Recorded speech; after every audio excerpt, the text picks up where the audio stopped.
भारतीय संस्कृति में रिश्तों की डोर सिर्फ मन से नहीं बल्कि आत्मा से जुड़ी होती है और इन्हीं पवित्र बंधनों में से एक है 7 जन्मों तक बंधने वाला पति पत्नी का बंधन। और जब बात इस बंधन को और भी मजबूत करने की हो तो नाम आता है वट पूर्णिमा व्रत।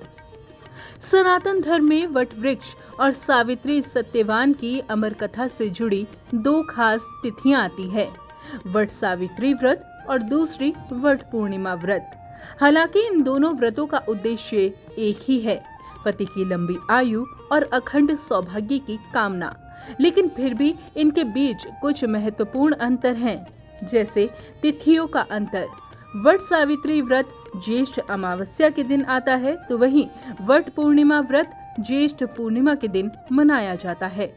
व्रत विधि में भी अंतर है।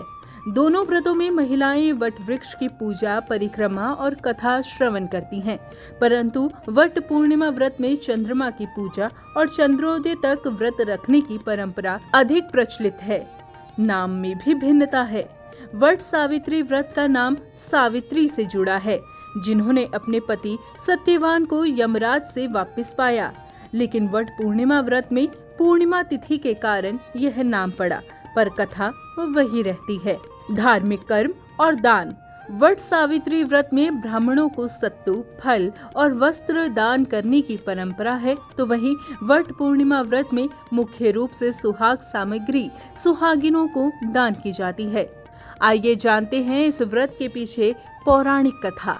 पुराणों के अनुसार सावित्री नाम की राजकुमारी ने वनवासी राजकुमार सत्यवान से विवाह किया, वो भी यह जानते हुए कि सत्यवान अल्पायु है, क्योंकि उन्हें अपने प्रेम पर विश्वास था। सावित्री ने अपने पति सत्यवान का पूरे सतीत्व के साथ निभाया, केवल मृत्यु तक नहीं, मृत्यु के पार भी। ज्येष्ठ माह की पूर्णिमा तिथि सत्यवान की मृत्यु हो गई और उसका शरीर वट वृक्ष के नीचे रखा गया। वहीं सावित्री ने उपवास किया, पूजा की, और जब यमराज सत्यवान की आत्मा लेकर जाने लगे तो सावित्री उनके पीछे पीछे चल दी। अपनी दृढ़ता, ज्ञान और भक्ति से यमराज को प्रभावित कर उसने अपने पति का जीवन वापस पाया और तभी से इस दिन को वट पूर्णिमा के नाम से मनाया जाने लगा।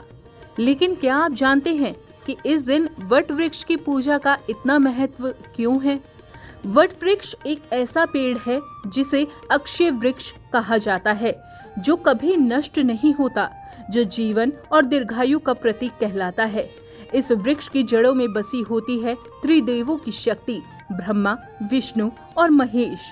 इसलिए सावित्री ने वट वृक्ष की पूजा की थी और आज भी हर स्त्री उसी श्रद्धा से बरगद के पेड़ की पूजा करती है। इस दिन सुहागिन स्त्रियां वट वृक्ष की पूजा करने के दौरान सिंदूर, चूड़ियां, बिंदी, मेहंदी और कच्चा सूत लेकर वट वृक्ष की 7 बार परिक्रमा करती हैं और उस सूत को पेड़ पर लपेटती हैं। इस विश्वास से मानो हर फेरा एक वचन हो, हर लिपटा धागा एक आशीर्वाद हो। सावित्री की भांति वे भी अपने प्रेम, श्रद्धा और तप से अपने जीवन साथी के लिए दीर्घायु और मंगल की कामना करती है। वट पूर्णिमा सिर्फ एक व्रत नहीं, यह एक आस्था है, एक प्रतीक है अटूट प्रेम, त्याग, शक्ति और नारी धर्म के सतीत्व का। आप हमारे संत वाणी चैनल को सब्सक्राइब करें, वीडियो को लाइक करें, शेयर करें और हाँ, बेल आइकन पर क्लिक करना बिल्कुल ना भूलें, ताकि हमारी किसी भी वीडियो की सूचना सबसे पहले आपको मिले।